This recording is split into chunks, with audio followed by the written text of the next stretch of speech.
Hey everyone, this is Michael again, and welcome to the Monday Night Raw review. Monday Night Raw tonight was from the Spectrum Center in Charlotte, North Carolina. And Monday Night Raw tonight, what a very mediocre show this was. Absolutely mediocre. What we get on the show tonight? We had a Tornado Tag Team match. The Viking Raiders took on Matt Riddle and Drew McIntyre. We had Ricochet versus Shinsuke Nakamura.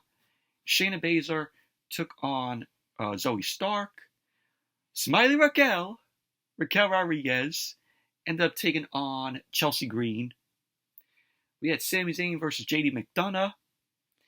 And the main event, it was Gunther versus Chad Gable, where the Intercontinental Championship was on the line. And if Gunther won the match, he would break the record for longest Intercontinental Champion, put in the Honky Tonk Man at second. And then we had a Miz TV segment, a abysmal Miz TV segment, where he was trying to interview John Cena, but of course John Cena wasn't on the show tonight. He was interviewing a invisible John Cena. So basically, Miz was talking to a chair. That's all Miz was talking to a chair, thinking that John Cena was sitting in it, being invisible. What a fucking abysmal segment that was. Talking to a invisible chair is the Miz. Overall, Monday Night Raw, mediocre show it was. But anyways, let's jump right into the review. Monday Night Raw open up tonight with Jey Uso. Jey Uso being the newest member of the Raw roster since coming over from SmackDown, which was announced at Payback on Saturday. So Jey Uso made his way out. Of course, we heard his abysmal new theme song, where it's down since day one, it's just me. Awful. Jimmy Uso's theme is so much better than Jay's, in my opinion. So Jey ended up making his way to the ring through the crowd. He got into the ring. We had a Uso chant pickup from the crowd in Charlotte. Jey got on the mic and he ended up saying that he appreciates that. But he's always wanted to do this next part. He ended up shouting, "Welcome to Monday Night Raw." So the crowd ended up giving him a good ovation. Jey went on to say that he's only been gone for 2 or 3 weeks. He was gone for 2 weeks, but he's missed them. He ended up saying that it felt longer than that. Jey ended up saying that he really hit his breaking point. He ended up saying every week on television, he was fighting his family. And he ended up saying they family feud for real. He wanted to say out of the blue, the unexpected called him in Cody Rhodes. Jey ended up saying that he's on Main Event Mondays by himself. He wanted to say that he might have created some enemies in the back because of his past, but they know where to find him. He then ended up saying Main Event Jey Uso is now in your city. So Sami Zayn ended up coming out. Sami Zayn slowly walked out to the stage. Sami Zayn and Jey, of course, had some, history this past year. Of course, with Sami Zayn, being in the bloodline. So Sami Zayn got into the ring. And we had a Usi chant pickup from the crowd. Sami Zayn ended up saying that it's pretty crazy to see Jey standing here. He wanted to say that a lot of what he said was true. But one thing that is definitely true is that many people will have a problem with him being here right now. Sami Zayn ended up saying that him and Kevin Owens haven't always seen eye to eye with Jey. Sami then went on to say that Kevin Owens isn't here tonight. So I guess Kevin Owens is out after what we saw at Payback on Saturday. where he ended up putting Dominic Mysterio through a table, jumping off, and putting Dom through the table. So Sami Zayn ended up saying that tonight is about him and Jay. Sami Zayn ended up saying that he wanted to make sure he was the first person he saw on Raw and could look him in the eyes and tell him straight to his face that he is happy Jay is here. Sami Zayn ended up saying that he knows Jay and knows what is in his heart. He ended up saying everything he did in the past few months had to be hard, but he did it. He ended up saying that Jay broke free, and now he is standing here on his own 2 feet all by himself. He ended up saying that Jay truly is main event Jey Uso. So Sami Zayn ended up saying that he knows that they have a history. He ended up saying that he isn't expecting to be buddies overnight with Jay. Sami then went on to say that he is really proud of Jay. So Sami Zayn then extended his hand to Jay. Jay stared back at Sami Zayn, but Jay wouldn't shake Sami's hand. Sami then slowly put his hand down. So Sami ended up saying whenever Jay is ready to talk, he's here. Sami then went to leave. Jay then called Sami back. Jay ended up saying to Sami that wasn't very Usy of him. Jay then extended his hand to Sami, and the crowd ended up cheering.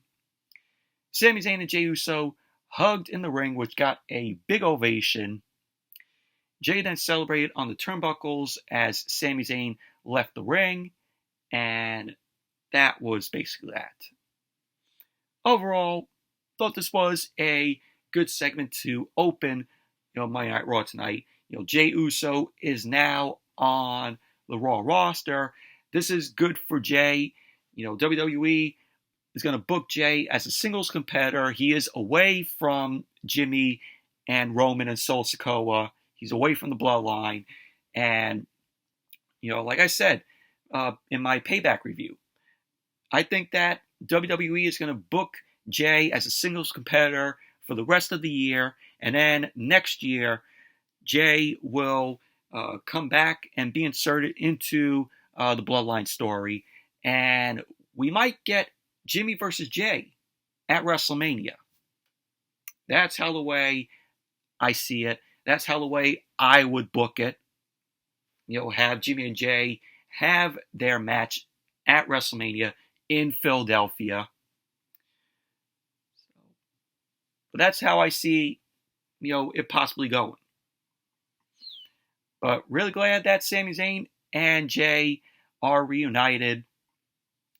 So, pretty good. So then we had a video package where it shows Shinsuke Nakamura attacking Seth Rollins after Payback went off the air, which we did not see because it had the trademark logo at the bottom, and then it just got, a recap of, clips from the matches at the premium live event, but it didn't show Nakamura attacking Seth Rollins after the show went off the air on Saturday. So I'm really glad that we got to see the footage of what happened after Payback went off the air with Nakamura attacking Rollins. He threw Rollins into the LED wall on the stage. So Nakamura ended up saying that he will make Rollins release his grip and that he will become the World Heavyweight Champion. So that was that. It looks like we're getting a rematch with Nakamura and Rollins for the World Heavyweight Championship. I mean, do we really need to see another match between Nakamura and Rollins? Do we? So then we saw Ricochet. Ricochet was backstage with Adam Pearce. He ended up telling Adam Pearce that he wants a new opportunity after what happened at SummerSlam, where Logan Paul ended up defeating him. So Pearce ended up saying that he's working on it. But he ended up quickly running off, and he ended up seeing Seth Rollins walking backstage.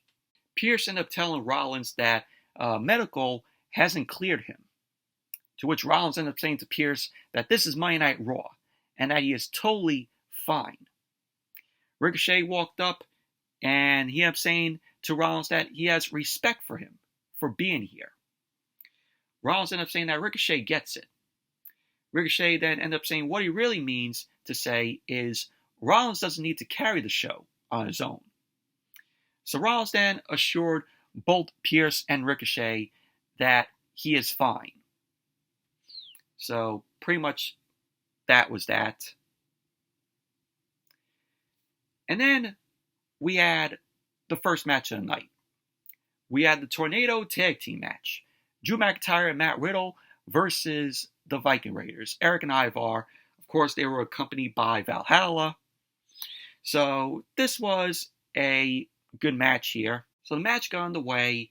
Eric was quickly knocked out of the ring by McIntyre and Riddle. McIntyre and Riddle then took it to Ivar. Ivar fought back. McIntyre ended up hitting Ivar with a spinebuster, to which Riddle then charged Ivar into the corner. Ivar then ended up hitting Riddle with a seated senton. So McIntyre then attacked Ivar, lifted him up, but Eric came in and kneed McIntyre in his face.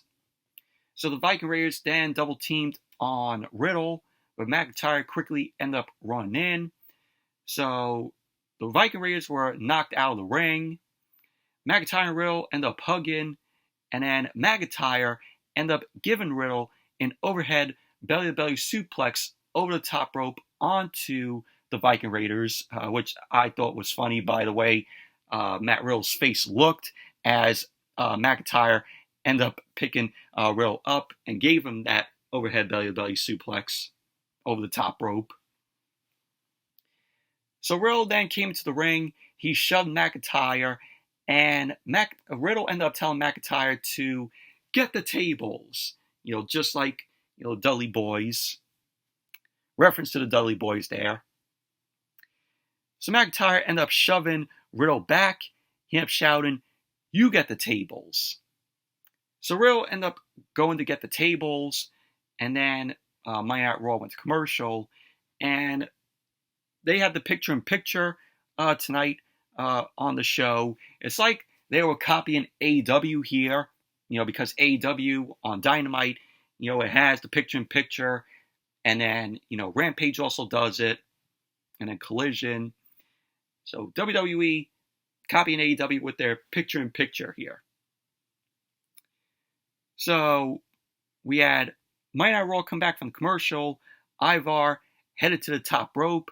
McIntyre ended up attacking Ivar, started punching him in the face. McIntyre was sent up for a superplex, and Matt Riddle then joined in. Eric ended up pulling the table, which was in the ring. Eric pulled the table away, and McIntyre and Riddle hit Ivar with a double-team superplex off the second rope. Eric then ended up quickly kneeing McIntyre in the face, so Eric ended up going for the cover. McIntyre kicked out at 2. Eric ended up going for a powerbomb to Riddle, but Riddle ended up getting out of that, and he ended up knocking Eric back. Ivar quickly ended up attacking Riddle before whipping him into a forearm from Eric, to which, Ivar ended up going for the cover, and Riddle ended up kicking out. So McIntyre then ended up running in and attacked Eric, and then he ended up shoulder tackling Ivar. McIntyre then ended up hitting Eric with an overhead belly-to-belly suplex, and then went to Ivar and hit him with a neck breaker. So we had McIntyre end up lifting Ivar and hit a Death Valley driver, which was cool. McIntyre then counted down to hit a Claymore to Ivar, but Eric ended up pulling Ivar out of the ring. McIntyre ended up attacking the Viking Raiders at ringside and then cleared off the commentary table. McIntyre ended up going to powerbomb Eric, but Ivar broke that up. McIntyre then ended up sending Ivar over the commentary table, and then he ended up attacking Eric. McIntyre then ended up hitting Eric with an overhead belly-to-belly suplex on the floor, and Ivar followed up with a splash on McIntyre off the commentary table, which was crazy. So the Viking Raiders ended up going for the Ragnarok on McIntyre through the commentary table, but Riddle ended up breaking that up. Riddle ended up getting in the ring. He ended up putting the table in the middle of the ring. Riddle ended up putting Eric on the table, but Valhalla distracted Riddle, and that led to Ivar kicking Riddle in his head. So the Viking Raiders ended up going for the Ragnarok through the table to Riddle, but Kofi Kingston ran down. Kofi ended up attacking both Eric and Ivar. Kofi ended up hitting some kicks to the Viking Raiders. Ivar ended up ducking Trouble in Paradise, and Kofi ended up hitting Riddle with the Trouble in Paradise. So that led to the Viking Raiders grabbing Kofi, and they lawn darted Kofi into McIntyre, and that led the Viking Raiders hitting Riddle with the Ragnarok through the table. So there you go. The Viking Raiders ended up winning the match. Overall, this was a good Tornado tag team match. Of course, no disqualifications, in this match.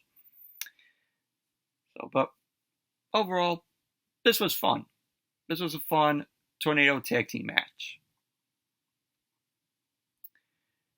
And then we got a video package showing, the Intercontinental champions of the past. And this was done throughout the night. So, you saw, Honky Tonk Man, Booker T, Stone Cold Steve Austin, all the great Intercontinental champions of the past. So we got that throughout the night. So then we had Seth Rollins. Seth Rollins was in the ring. Of course, everybody going, whoa. It's like sing-along. So he was in the ring. He kept saying that he's pumped up. He welcomed Charlotte to Monday Night Rollins. He kept saying that Charlotte is hot tonight, but he has to be honest. He kept saying 2 days ago at Payback, Nakamura did everything he said he would. He kept saying that Nakamura put a bullet on his back and dropped bombs on it all night long. He kept saying there were a few points where he didn't know if he could get up and continue his fight with Nakamura. So Rollins then smiled and showed off the World Heavyweight Championship around his waist. He kept saying the last he checked, he was still the champion. He kept saying one thing hasn't been sitting right with him for the past 2 days.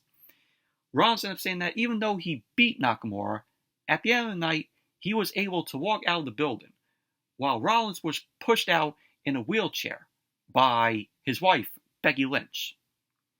He ended up saying that just doesn't sit right with him. Rollins ended up saying that he wants to right some wrongs right here in Charlotte.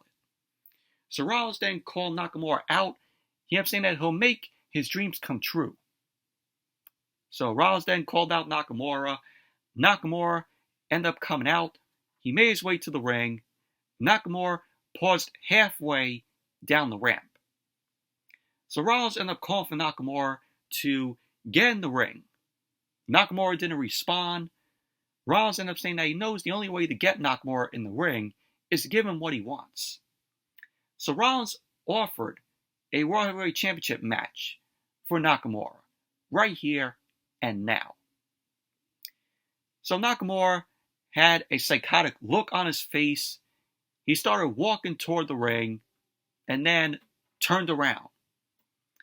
Nakamura had a mic in hand. He lifted his mic and he spoke in Japanese, to which the crowd was going, "What? What? What?" So Rollins ended up saying that he won't pretend to understand Nakamura's native tongue, but he can only assume Nakamura is accepting his challenge. So Rollins ended up telling Nakamura to get in the ring. Nakamura ended up saying no. So Rollins was confused by that. So Nakamura ended up again saying no to Rollins. Rollins then paced in the ring, and he wanted to clarify this. So Rollins was like, are we having a World Heavyweight Championship rematch? Yes or no? So Nakamura ended up saying no. And I'm like, who turns down a World Heavyweight Championship opportunity? You get another opportunity for the World Heavyweight Championship. and you don't want it? How dumb is this? So we had Rollins end up saying that isn't going to work for him. He ended up saying that he gets that it's Labor Day, which happy Labor Day to you all. So he said that, but it is Monday Night Raw. So Rollins ended up saying that he is clocked in. Whether Nakamura wants it or not, he'll give it to him. Rollins then ran out of the ring and attacked Nakamura. We saw Rollins' back had tape on it because, of course, we all know Rollins has back problems. He's been having back problems for 4 years. So Rollins and Nakamura end up brawling, and we had officials, referees trying to break up the brawl between Rollins and Nakamura. So Nakamura ended up breaking free, and he kneed Rollins in his back. Nakamura then started kneeing Rollins a few times in his back. So Ricochet then ran down. Ricochet then pushed Nakamura away, and then he checked on Rollins, and that was basically that. But overall, this was an okay segment here. You know, Rollins calling out Nakamura.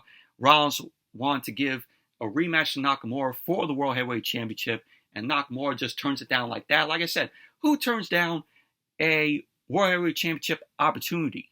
You're getting your rematch here, but you don't want it.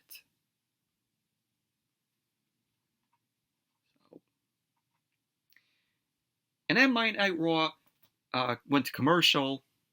And then when Monday Night Raw came back from the commercial, we saw Adam Pearce and Seth Rollins. Both Pearce and Rollins were arguing backstage. Pearce ended up saying to Rollins that he's trying to prevent him from running himself into the ground. Rollins ended up saying to Adam Pearce that doesn't work for him. And then Rollins ended up storming off, and that was that. Adam Pearce is seriously concerned about Rollins and, his back. But that was that. Then we had Shinsuke Nakamura versus Ricochet.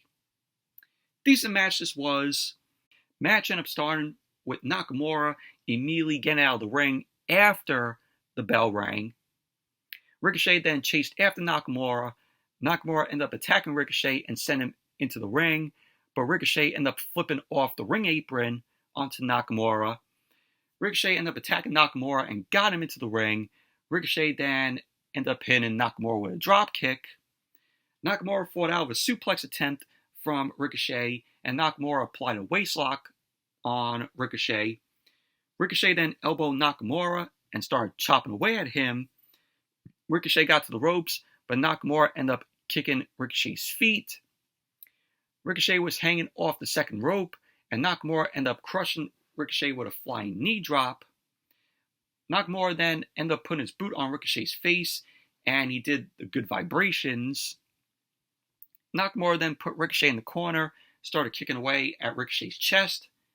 Nakamura then charged at Ricochet, but Ricochet ended up booting Nakamura.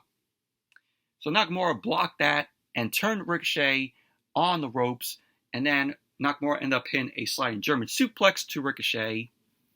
So then Monday Night Raw went to commercial. So then, as Monday Night Raw came back from the commercial, Ricochet was in the abdominal stretch that was locked in by Nakamura. Ricochet fought up, he ended up getting out, and he ended up hitting a jawbreaker to Nakamura. Ricochet then hit the ropes, and Nakamura ended up turning Ricochet inside out with a knee to his midsection. Nakamura then sent Ricochet into the ropes, but Ricochet came back with a handspring back elbow. So we saw Damian Priest and Rhea Ripley were watching the match backstage. Ricochet started kicking away at Nakamura, ended up hitting a head scissor takeover. Ricochet then ended up hitting a run shoulder tackle in the corner before kicking Nakamura in his head. Ricochet then hit a springboard flying clothesline to Nakamura. Ricochet then ended up hitting his shooting star press his standing superstar press, which was cool. So Ricochet ended up going for the cover. Nakamura ended up kicking out. You had Ricochet end up flipping through a back suplex from Nakamura, and then he hit the recoil, and he ended up going for the cover, to which Nakamura kicked out of that, to which Ricochet couldn't believe that Nakamura kicked out of the recoil. Ricochet ended up going for an avalanche, but Nakamura moved out of the way. Nakamura then kneed Ricochet in his ribs. He then ended up going outside to knee Ricochet in his face from the apron. Nakamura then ended up going for a knee drop on the apron, but Ricochet moved out of the way, and Ricochet kicked Nakamura away and dived off the apron with a cannonball to Nakamura. At the end of the match, Ricochet ended up attacking Nakamura, but Nakamura knocked Ricochet over the barricade. Nakamura then grabbed a steel chair, and he hit Ricochet in the back with the chair, right in front of Ricochet's fiancée, who of course is Samantha Irvin, who is the Raw ring announcer. And so because of that, Ricochet ended up winning the match by disqualification. So post-match, Nakamura hit Ricochet in the back with the steel chair again, and then he got Ricochet into the ring. Nakamura put the chair around Ricochet's head, and he backed up. So then we saw Seth Rollins end up running down to make the save for Ricochet. Rollins then tackled Nakamura, started punching away at him. Security ended up running down, and they pulled Rollins and Nakamura apart. Rollins then ended up sending two security guards over the top rope, and he ended up taking down the rest of the security. And Nakamura, he ended up taking out Nakamura with a somersault senton. Rollins then grabbed Nakamura, but Nakamura immediately shoved Rollins spine first into the ring steps. Of course, the back of Rollins came into play here. So Nakamura was stomping away at Rollins' back.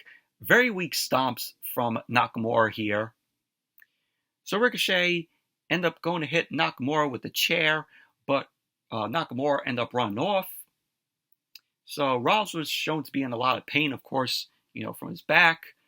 Damian Priest and Rhea Ripley were watching backstage. Rhea Ripley then tapped Priest on his chest, ended up saying, "Not tonight." So Rollins got to his feet, and he ended up saying that he is fine. So pretty much that was basically that. But overall, it was a decent match between Ricochet and Nakamura here. And then we saw Zoey Stark. Zoey Stark was backstage with Jackie Redmond. Of course, Zoey Stark, being a babyface after turning on Trish Stratus at Payback on Saturday, where we saw Trish Stratus end up slapping Zoey Stark in her face, and Zoey Stark ended up hitting Trish with the Z360. So we had Jackie Redmond end up asking Zoey Stark, is the partnership with Trish Stratus over? To which Zoey Stark ended up saying that she respects Trish Stratus, and that she proved she is the greatest of all time. And Zoey Stark ended up saying, still, nobody pushes her. So Shayna Baszler walked up to Zoey Stark. Baszler ended up saying that she was wondering when Zoey Stark was going to get rid of that dead weight. She ended up saying everything changed when she got rid of Ronda Rousey. So Zoey Stark suggested that her and Shayna Baszler go one-on-one and see who the best woman in WWE is. To which Shayna Baszler accepted that. So we had the match later on, Zoey Stark versus Shayna Baszler. So then we got the Judgment Day. The Judgment Day made their way down to the ring. Of course, all the Judgment Day are holding gold. So Finn Balor and Damian Priest, they're the undisputed WWE Tag Team Champions. They won it from Kevin Owens and Sami Zayn at Payback. We have, Rhea Ripley, who is the Women's World Champion, and Dominic, who is the NXT North American Champion. So they were in the ring. Damian Priest ended up shouting for everyone to rise for the crew that is dripping in gold. He ended up saying, all rise for the Judgment Day. So Dominic Mysterio started to speak, but of course, we had the piped-in crowd boos, to which, when you watched it, nobody in the crowd Sid and Hardcamp's side were booing Dominic. You could tell that it was piped in boos. So they end up turning up the volume. So, we hear loud boos for Dominic. I'm like, what are we still in the Thunderdome? The piped in boos are absolutely awful. It sounds awful coming off of a live crowd there. I mean, we're not in the fucking Thunderdome anymore. So Dominic ended up saying that they did what they said they would do on Saturday by taking all the gold. Finn Balor ended up thanking Dominic and congratulated him on him joining the Judgment Day 1 year ago. Of course, the 1 year anniversary of Dominic joining the Judgment Day. Balor ended up saying that he also thanks Rhea Ripley for always being the voice of reason. He ended up saying, as for Damian Priest, they've had their ups and downs, but now they're the undisputed WWE Tag Team Champions of the world. Balor then ended up giving a shout out to his buddy, JD McDonagh, for having his back for 20 years. So Balor then thanked himself for unleashing his most recent career milestone by becoming Grand Slam Finn. So he had a "You Deserve It" chant pickup for Finn there. Rhea Ripley ended up saying that they know Balor deserves it. She ended up saying that last week she gave them an ultimatum and that the pressure was on. She ended up saying that Balor and Priest really rose to the occasion and showed everyone that they are truly brothers and that they truly are family. Rhea Ripley ended up saying that she loves them and that there is one thing that has been aggravating her. Rhea Ripley ended up saying that the focus isn't on the Judgment Day and their accomplishments. Instead, people are talking about Jey Uso come to Raw and what that means to the Bloodline. She ended up saying, as far as she is concerned, the Bloodline has fallen and the Judgment Day has risen as the most dominant faction in WWE. So then that brought out JD McDonagh. JD McDonagh made his way to the ring and he was carrying a black bag. Priest ended up stopping JD. Priest ended up saying that a small part of him is starting to like McDonagh. So this better be good. McDonagh ended up saying that he took a bullet for them on Saturday and wants to explain why he's out here. It's the least they can do. So McDonagh ended up saying that he's out here because of something Rhea Ripley said last week, to which she said big changes are needed for the Judgment Day. So McDonagh ended up saying that Priest's briefcase has to go. So Priest looked all confused. McDonagh ended up saying that they have all the gold, and Priest doesn't need that briefcase. McDonagh ended up saying that Priest needs this one. So McDonagh revealed a purple briefcase that was in the black bag that said Senior Money in the Bank on it. So Priest then held it up. I say, I liked the purple briefcase. Though it looked pretty cool with it saying Senior Money in the Bank on it. So Sami Zayn's music ended up hitting. Damian Priest threw his mic down in frustration. Sami Zayn ended up saying, "Gentlemen and Dom." He ended up saying Kevin Owens isn't here tonight. But after it took all 5 of them to rob them of their undisputed WWE Tag Team Championships, did they really think they'd let that slide? Sami Zayn ended up saying that, they're bragging about holding all the titles, but he doesn't see 5 champions when he looks in the ring. He ended up saying that he sees 5 championship-stealing turds. Sami Zayn ended up saying that a very big beating is reserved for the biggest turd of them all. And that biggest turd of them all is Dominic Mysterio. So Sami Zayn ended up asking if Dominic has the cojones. McDonagh ended up saying that Dominic isn't fighting anyone, and that if Sami Zayn wants to fight someone, he can fight him. So Sami Zayn ended up saying that McDonagh deserves an ass kicking, and he'll get that tonight. So pretty much that was basically that.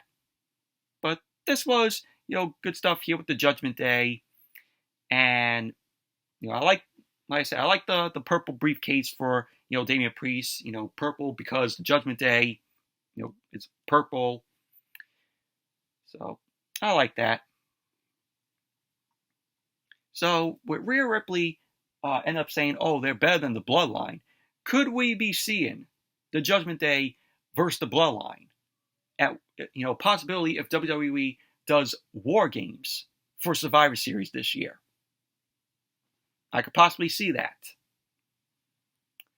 So that could be pretty good if WWE does decide to do War Games, which I do hope they do. I don't want to see the old formulaic 5-on-5 Raw versus SmackDown anymore. But who knows what they'll do. I'm praying for War Games to come back for Survivor Series this year. I like that we got it last year. It was something different. Survivor Series, needed something different. Instead of seeing every year the same old 5-on-5 Raw versus SmackDown. But really do hope WWE brings War Games to Survivor Series again this year. So then we saw Gunther. Gunther was backstage and he speaked in his native tongue. He ended up saying that Chad Gable thinks he can stand in the way of him and his legacy. He ended up saying, who does Gable think he is? He ended up saying tonight, history will be made. And someone like Gable doesn't belong in the history books. He ended up saying that Gable's fairy tale story is temporary. Gunther ended up saying that his legacy is forever. And when the bell rings, he'll go down as the greatest and longest Intercontinental Heavyweight Champion in history. So that was what Gunther had to say. Of course, Gunther versus Chad Gable was the main event of the show tonight for the Intercontinental Championship. And then we saw Adam Pearce. Adam Pearce was backstage with Smiling Raquel Rodriguez. Adam Pearce ended up saying that he'll work on making that official. We are not sure what that is, but it came into play later on when they announced it. So then Chelsea Green, one half of the Women's Tag Team Champions, walked up to Adam Pearce. Chelsea Green ended up saying that she doesn't wait in line. Adam Pearce then ended up saying to Chelsea Green that Piper Niven is not medically cleared to compete. Chelsea Green ended up saying that people are saying that the Women's Tag Team Championships are cursed. But she doesn't believe that. Oh, you better believe that. Those titles are cursed. So Adam Pearce ended up implying that maybe Chelsea Green is cursed. So she ended up asking what Adam Pearce was talking about with Raquel Rodriguez. She ended up saying perhaps they were talking about how she is a loser. So Raquel Rodriguez was behind Chelsea Green. Rodriguez ended up asking if Adam Pearce wouldn't mind. To which Adam Pearce ended up saying, it is official. So Raquel ended up saying, oh, she'll see Chelsea Green in the ring. So pretty much that was that. And then we have Shayna Baszler versus Zoey Stark. This was a meh match here. Match got on the way with Shayna Baszler taking Zoey Stark down. We had Zoey Stark end up kipping up, and she hit the ropes, but Shayna Baszler took her down. Baszler hit the ropes. Stark ended up hitting a drop kick to Baszler. Stark then ended up hitting a headlock takeover on Baszler. Baszler then fought out of that and bent the arm back for a stomp to Zoey Stark. Baszler ended up wrenching Zoey Stark's arm and sent her into the corner. Baszler then wrenched the arm and sent Zoey Stark into the corner. Baszler then avoided a slingshot and went for a Kirifuda clutch to Zoey Stark, to which Zoey Stark ended up fighting out of that. She ended up going for a roll-up, but Baszler ended up sitting on the shoulders, and Zoey Stark ended up kicking out at 1. So Zoey Stark then knocked Baszler out of the ring. Baszler ended up grabbing Zoey Stark in a Kirifuda clutch attempt at ringside, but Zoey Stark ended up backing Baszler into the commentary table, and she got into the ring. Zoey Stark then hit a plancha on Shayna Baszler, which was, pretty nice. So we had later on, Baszler ended up going for a Kirifuda clutch, but Zoey Stark ended up fighting out of that. Stark ended up going for the Z360, but she didn't hit it cleanly on on Shayna Baszler. Stark ended up punching Baszler out of the ring. Stark ended up hitting a splash off the apron out to the floor and onto Baszler, and she ended up getting Shayna Baszler in the ring. So Baszler ended up avoiding a slingshot twist and senton from Stark, and she applied a carry through the clutch. Zoey Stark fought out of that and managed to twist out. Stark ended up getting to her feet, but Baszler pulled her down once again in the carry through the clutch. So Zoey Stark was fading. She continued to fight, but the ref eventually called for the bell. So there you go. Shayna Baszler ended up winning the match. So post-match, Shayna Baszler celebrated her win, and she was approached by Zoey Stark. So Baszler ended up showing her respect to Zoey Stark with a fist bump, and that was that.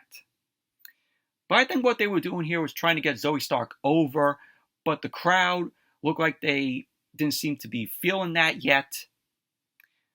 So, but hopefully, this gets a chance to get, Zoey Stark over. But overall, match was just meh, in my opinion. So then we saw the Judgment Day backstage. Finn Balor ended up saying that it might be time to bring JD McDonagh into the ring. Damian Priest ended up saying that he agrees, but wants him to prove himself more. Balor ended up thinking that they might not be champions, if not for McDonagh. Balor ended up asking what Dominic thinks. Dominic ended up saying that he's cool with whatever they decide. Rhea Ripley then ended up saying that they should see how he does against Sami Zayn, how McDonagh does against Sami Zayn tonight. Balor ended up saying that he believes they'll get this done, and he ended up asking if Priest wants to help. Priest then ended up saying that he'll do it. So Balor and Priest then walked off. Rhea Ripley ended up telling Dominic that she wants him to make sure everything goes right. So pretty much that was that. And then we had Raquel Rodriguez versus Chelsea Green. God, back-to-back women's matches. Snore and snore. This was quick. Raquel Rodriguez laid out Chelsea Green with the Tejada Bomb, and that was that. Raquel ended up winning the match. Nothing to describe here. Nothing to describe about this match. Post-match, Raquel ended up grabbing a mic. She ended up saying earlier tonight, she talked with Adam Pearce about the actions of Rhea Ripley and Dominic at Payback. Raquel ended up saying that she has a rematch against Rhea Ripley for the Women's World Championship, and that Dominic Mysterio is barred from ringside. So Raquel ended up saying that she'll see Rhea Ripley next week for the title. And that was that. So there you go. We're getting a rematch next week. Raquel Rodriguez versus Rhea Ripley for the Women's World Championship. Dominic Mysterio barred from ringside. So then we saw the Alpha Academy backstage. Chad Gable ended up saying that Gunther thinks a guy like him doesn't deserve to be in the history books. Gable ended up saying that he is already in the history books, and that he is an Olympian. He has a master's degree, is a valedictorian, and he raises everyone to new levels, and has won every tag title. He ended up saying that in front of his family, he'll show that Gunther's desire to keep his title doesn't match his desire to take it from him. So that was what Chad Gable had to say. We saw him and Otis and Maxine Dupree. So then we had Drew McIntyre. Drew McIntyre was irate. He was looking for Kofi Kingston.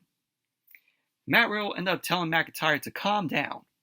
McIntyre ended up saying to Riddle that he cannot stand that Jey Uso is on Raw. He ended up saying that he gave Jey a pass tonight. He ended up saying that if Jey messes up, he'll come for the guy that brought him here, Cody Rhodes. So Kofi ended up walking up, and he apologized to McIntyre for what happened. So McIntyre ended up accusing Kofi of doing it on purpose. McIntyre ended up saying that he'll keep his eyes open for more accidents. So McIntyre then walked off, and Kofi ended up telling Riddle to talk to his boy. Pretty much that was that. So maybe from, what happened, last week and what happened tonight, this could lead up to Drew McIntyre turning heel. And we might possibly get Drew McIntyre versus Kofi Kingston at some point. So now we had Miz TV. This fucking abysmal segment. Oh, God. So the Miz was out there. He welcomed everyone to Miz TV. Nobody gave a shit. He kept saying that his guests will shed light on what happened at Payback. His guests will explain what happened and right this wrong. He kept saying that this man promised him he would be completely transparent and that they call him the greatest of all time. So he ended up saying John Cena. So John Cena's music ended up hitting, which got a big ovation, and John Cena wasn't there. The cameraman acted like he can see John Cena and does the motions for his entrance where Cena ends up running down to the ring. So Miz ended up telling Cena to take a seat. Basically, Miz was seeing Cena as invisible because, of course, you can't see me. But this was absolutely fucking abysmal. Miz ended up saying that even adults hate Cena now, and that Cena screwed him over. Miz ended up saying that this feels weird. Can they see Cena? You can't see him. Miz ended up saying that Cena is sitting right here, to which he wasn't. So pretty much Miz was talking to a chair this whole entire segment. You could tell that this was a Vince McMahon written segment. So Miz ended up saying that he has been able to see Cena for 18 years and can see right through him. Miz ended up saying that he will translate for Cena. Did LA Knight pay Cena? Did he offer him a job during these hard times? Did Cena purposely screw him over? Did he conspire with LA Knight? To which the crowd ended up shouting, yeah! So Miz ended up wanting them to shout yes. Miz then realized that he doesn't like yes, and that they should nod their heads. So Miz ended up saying that Cena conspired with LA Knight and that he kicked him out of the ring. Miz ended up telling the invisible Cena to leave, signaling that Cena invisible won't listen to him either. And of course, we got the stupid fucking tiny balls chant pick up. Awful. So Miz then shoved invisible Cena, which I'm like, oh, he's shoving air. Literally, Miz was shoving fucking air here. And then Miz started getting shoved back by invisible Cena. Miz then removed the jacket. And then Miz hit a skull-crushing finale to air on invisible John Cena. God, this segment was fucking awful. Absolutely awful. So Miz ended up saying that there is nothing invisible or imaginary about what happened to him at Payback. Miz ended up challenging LA Knight to a one-on-one match with no guest referees or surprises. He ended up saying that if he accepts, he'll find out whose game it really is. He ended up saying that the chance will end and LA Knight will fade away. He ended up saying that his future success is about as realistic as the invisible John Cena in the ring. He ended up saying this isn't make-believe. This LA Knight fairy tale they're all buying into will come crashing down because he's the Miz and he's awesome. And that was how this abysmal segment ended. Fucking awful this was. You know what this reminded me of? If you all seen The Happening, which is a shitty M. Night Shyamalan film, with the Miz talking to a chair, this reminded me so much of that scene in the film where Mark Wahlberg's character is talking to a potted plant. That's all that reminded me of when I saw Miz talking to a chair. If you've seen The Happening, you'll know the scene that I am talking about. Yeah. In that movie, Mark Wahlberg talking to a potted plant, and someone who was on the creative team probably watched the movie and be like, oh, that is such a funny scene. Let's do that for Miz and have Miz TV and have Miz talk to a chair the whole segment. Yeah. This wasn't funny. This was absolutely cringe and abysmal. Absolutely abysmal this was.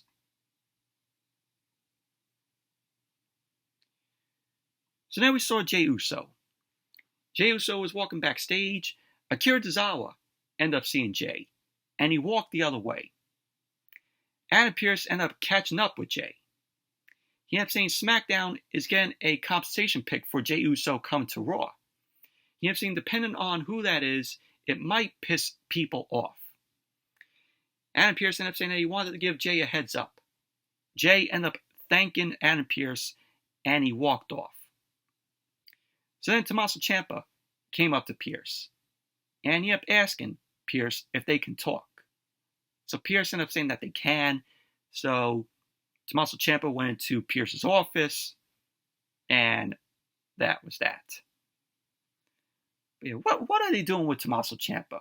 When is Johnny Gargano coming back? Still, Ciampa is just putting up flyers saying missing Johnny Gargano. And SmackDown getting a compensation pick for Jey Uso coming to Raw. Watch it be Cody Rhodes. Cody Rhodes will make his return on Monday Night Raw next weekend. My prediction, Cody in his segment there will say, I am going to SmackDown. And this could set up Cody Rhodes, reinserting himself in his feud with Roman Reigns. I think at WrestleMania, it's going to be Cody Rhodes versus Roman Reigns again. And Cody Rhodes is going to be the one to take the title off of Roman Reigns, which they should have did it this year at WrestleMania. But WWE fucked up on that. So watch Cody Rhodes be the compensation pick for SmackDown. Then we had JD McDonagh versus Sami Zayn. This was a decent match here. Match got on the way with JD McDonagh getting out of the ring. McDonagh was chased back into the ring by Sami. Sami ended up leapfrogging McDonagh, and he had a monkey flip. McDonagh's back was jacked up from being slammed on the table at Payback on Saturday. Sami Zayn then ended up attacking McDonagh and whipped him into the corner. Sami Zayn then attacked McDonagh on the apron, but McDonagh ended up getting away by snapping Sami Zayn off the top rope. McDonagh then attacked Sami Zayn with some punches, and he started taunting the crowd. McDonagh then chopped away at Sami Zayn's chest, but Sami Zayn turned McDonagh around and started chopping away at him. McDonagh then elbowed Sami Zayn, but Sami Zayn ended up sending McDonagh up and over the turnbuckles with a hard whip to the corner. McDonagh then soon got to his feet. He ended up sweeping Sami Zayn's feet before pulling Sami Zayn out of the ring. McDonagh ended up bouncing Sami Zayn off the apron and slammed his face on the commentary table a few times. And then McDonagh sent Sami Zayn into the ring post head first. And then Monday Night Raw went to commercial. Then as Monday Night Raw came back from the commercial, Sami Zayn ended up fighting up from a chin lock from McDonagh. Sami Zayn had a whip reverse, but Sami Zayn springboarded over McDonagh and ended up in a clothesline. Sami Zayn then ended up in a chop to McDonagh's chest and whipped him to the opposite corner. And he ended up in a back body drop to McDonagh. Sami Zayn set up for the Blue Thunder Bomb, but McDonagh elbowed out of that. McDonagh then charged at Sami Zayn, but Sami Zayn ended up in the Michinoku driver to McDonagh, to which Sami ended up going for the cover, and McDonagh kicked out. So we had, later on, Sami Zayn ended up in an exploder suplex into the corner to McDonagh. Sami Zayn was going for the Helluva kick, but Dominic Mysterio pulled McDonagh out of the ring. So Sami Zayn was irate. He ended up attacking Dominic at ringside with a clothesline. Sami Zayn started punching away at Dom. Sami Zayn then attacked McDonagh and put him in the ring. Dominic got on the apron and he ate a right hand from Sami Zayn. McDonagh then rolled Sami Zayn up. And there you go. JD McDonagh ended up winning the match. Post-match, Sami Zayn, who was furious, he grabbed Dominic at ringside, started punching away at him, and then he put Dominic in the ring. Dominic tried to crawl out, but Sami Zayn ended up catching him. McDonagh then watched from the apron, and he did nothing. He did not save Dominic. Sami Zayn was sent up for the hula kick, but McDonagh ended up pulling Sami Zayn out of the ring and sent him into the ring post. McDonagh ended up telling Dominic to get out of the ring and go to the back. Dominic then left the ring. Sami Zayn attacked McDonagh and hit another exploder to McDonagh into the corner. Sami Zayn then ended up delivering the hula kick to McDonagh, and that was that. Dominic never returned to the ring to help McDonagh. So that was that. Overall, it was a decent match between McDonagh and Sami Zayn. And then we saw Dominic Mysterio. He was walking backstage with JD McDonagh, and the rest of the Judgment Day ended up coming up to congratulate McDonagh. Dominic then walked off, and he stopped in front of Jey Uso. Dominic ended up saying that they both come from messed up families and Hall of Fame fathers. He ended up saying that he knows what Jey Uso is going through. He ended up saying that everyone respects his father, but no one knows what home life is like. Dominic ended up saying that he knows what Jey is going through. He ended up saying that Jey comes from a broken family, and that he has no family, and no one likes him. Just like no one likes, Dominic. So Dominic ended up saying that ever since Rhea Ripley, Mami, and the Judgment Day came into his life, there are no leaders, and that they're all equals. He ended up saying that if Jey wants, he'll talk to the Judgment Day. He ended up saying that there's always open arms for them there, and they know what it's like. Dominic then ended up telling Jey to think about it. So Dominic ended up thanking Jey for taking the time to hear him. So Dominic ended up telling Jey to just think about it. Obviously, Jey is not going to join the Judgment Day, of course. Main event, Chad Gable versus Gunther. Intercontinental Championship on the line. Chad Gable made his way out alongside Otis and Maxine Dupree. We had Chad Gable's family at ringside. And then Gunther made his way out alongside Ludwig Kaiser and Giovanni Vinci. And of course, if Gunther won the match tonight, he would guarantee to surpass Honky Tonk Man's record as the Intercontinental Champion. So this was a very good match here. So the match ended up starting, both Gable and Gunther locked up. Gunther immediately threw Gable down. Gable slapped the mat in frustration. He got to his feet.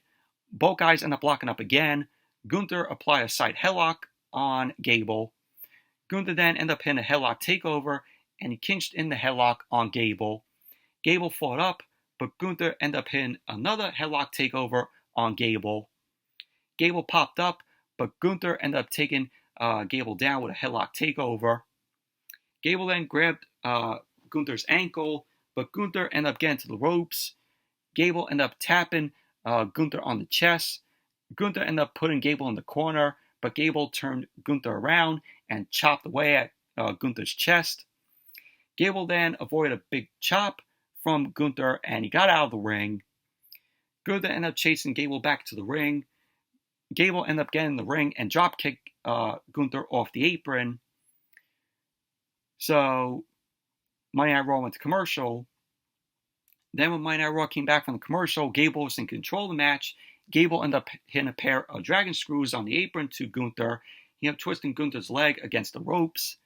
Gable ended up attacking Gunther's knee, and he charged at him, but Gunther ended up hitting a stiff kick to Gable's jaw, to which Gunther ended up going for the cover, and Gable ended up kicking out. Gunther then pulled Gable up to his feet and put him back down with a chop. Gunther then ended up ripping at Gable's face and elbowed him in the bridge of Gable's nose. Gable fought back and ended up chopping at Gunther's chest. So Gunther ended up, walking around the ring. He ended up pulling Gable back to his feet. Gunther once again chopped Gable down. And we had Gunther end up shouting at the crowd. He turned to see Chad Gable pull his straps down. Gable was fired up, started wildly punching away at Gunther. So Gunther ended up laying Gable on the top rope. He ended up bending him with a boot to his neck, to which Gable ended up falling to ringside. So Monday Night Raw went to commercial. Then when Monday Night Raw came back from the commercial, Gunther was in control of the match. He ended up going for a powerbomb. Gable ended up getting out, and he picked Gunther's ankle, but Gunther ended up slapping Gable in the face. Gunther ended up going for a powerbomb, but Gable ended up pulling them over the top rope. Gunther got up. He ended up going for a chop, but Gable ducked that, ended up hitting a German suplex on the floor, which was crazy. Gable ended up getting Gunther in the ring. Gunther immediately ended up hitting Gable with a powerbomb for a near fall. Gunther ended up heading to the top rope, but Gable ended up cutting him off. Gable ended up attacking him, but Gunther ended up chopping Gable off. Gable ended up popping up, scaled the ropes for a top rope superplex. Gable ended up going to the top rope, ended up hitting a diving headbutt to Gunther, to which he ended up going for the cover, to which Gunther ended up kicking out. We had Gable end up immediately applying an ankle lock, to which Gunther ended up twisting out of that, and he ended up kicking Gable away. Gable ended up going for the Chaos Theory, but Gunther ended up elbowing out. Gable avoided a powerbomb from Gunther. He ended up hitting a swinging back suplex to Gunther. Gable was fired up. Gable put the straps back up, and he pulled them back down. Gable ended up hitting Gunther with the Chaos Theory, and Gunther kicked out of that, to which Gable couldn't believe that. Even Gable's family couldn't believe that Gunther kicked out of the Chaos Theory. So we had Gable end up going to the top rope. He ended up going for a moonsault, but Gunther ended up getting his boot up. Gable ended up grabbing Gunther's leg and applied an ankle lock, to which the crowd was going wild here at that. So Gunther ended up twisting until Gable ended up letting go. Gunther applied a rear naked choke on Gable, but Gable ended up firing up. Gable ended up falling back and rolled Gunther up for a 2 count. Gunther immediately ended up grabbing Gable in a sleeper hold, and he spiked him on his head with a vicious suplex, which that looked brutal. Gunther then ended up hitting a powerbomb. He followed up with a kill lariat on Chad Gable. So Gunther ended up going for the cover, and there you go. Gunther ended up winning the match, retaining the Intercontinental Championship, and now Gunther is the longest reigning Intercontinental Champion of all time. So with Gable winning the match, that led to Chad Gable's children crying. So pretty much that was basically that. Honky Tonk Man is now number 2. Gunther is now number 1 as the longest reigning Intercontinental Champion of all time. And obviously, we all knew that Gunther was going to break Honky Tonk Man's record. But overall, very good main event match this was. And overall, just a very mediocre Monday Night Raw this was. But overall, that's it for the Monday Night Raw review. Thank you all for watching. Hope you all enjoyed this review. Definitely give the video a thumbs up, comment, subscribe, and I will see you all on Wednesday for AEW Dynamite. So, see you all then.